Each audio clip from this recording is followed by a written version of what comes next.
oleme täna siin 9. novembril Tallinnas Harjumaa kodanikuühenduste konverentsil. Kodanikuühenduste konverentsil on esindatud ka meie Eesti liidertegevusgrupid. Oleme praegu kätte saanud 4 vallakogu tegevjuhi ja Ida-Harju koostöökogu tegevjuhi ja juhatuse esimehe. Et kuulame siis seda esimest tagasisidet, et mida selline kodanikuühenduste konverents annab? Kõigepealt annab seda, et üle pika ajale koos.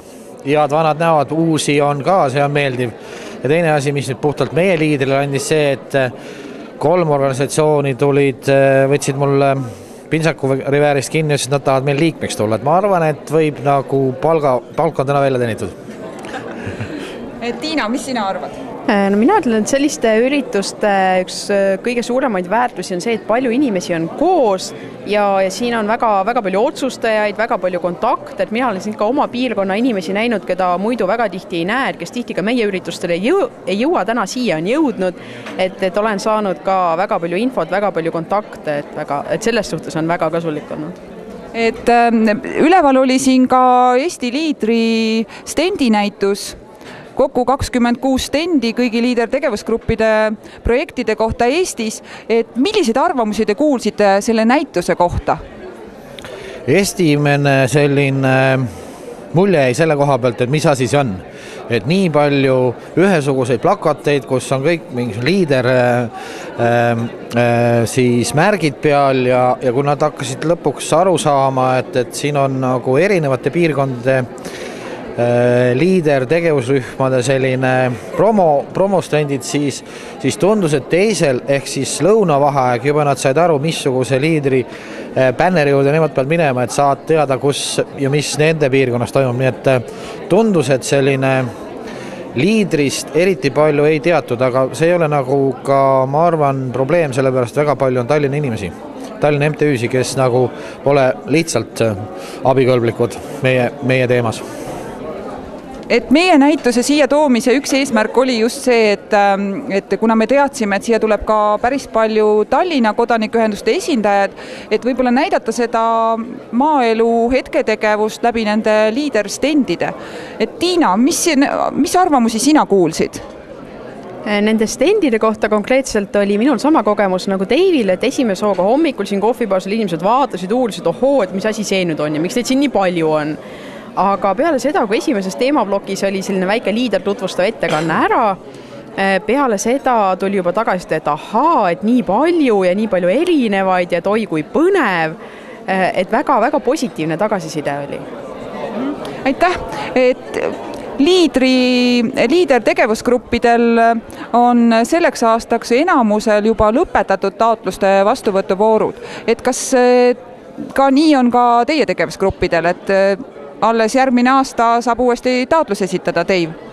Meil lõppes ära 15. oktoober, jah, me ei ole nüüd Priiasse neid esitanud, aga põhimõtteliselt võib ütelda seda, et see 3 aasta plaan, mis me planeerisime, on 97,7% täidetud, nii et ma arvan, et me saime hakkama. Väga hästi, et Tiina, et teil oli sellel aastal esimest aastat, kui te saite taotlusi vastu võtta ja heaks kiita, et millised on nagu sellised muljed sellest aastast? Muljed on see, et tohutult palju on õppida ja väga põnev on. Et on nii palju erinevaid taotlejaid ja nii palju õppetunde. Et meil ka teine taotlusvoor nüüd just lõppes 1. novembriga, et praegu teeme kokkuvõtteid ja valmistume neid teise vooru projekte hindama.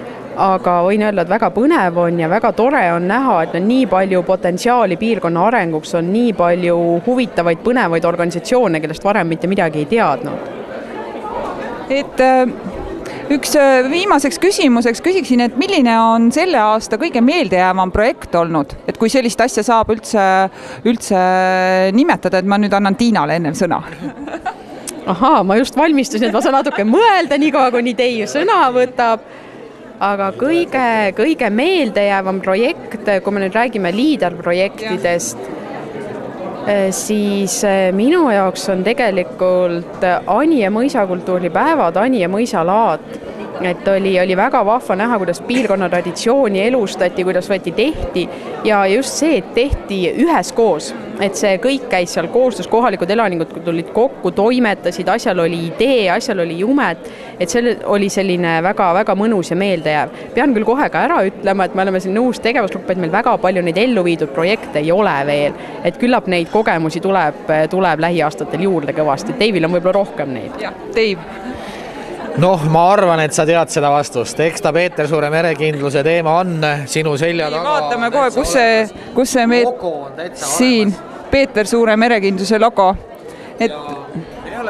Me oleme jõudnud nüüd nii kaugele, et me oleme saanud kokkuleppe, et programm on ületanud meie tegevuspiirkonna piirid.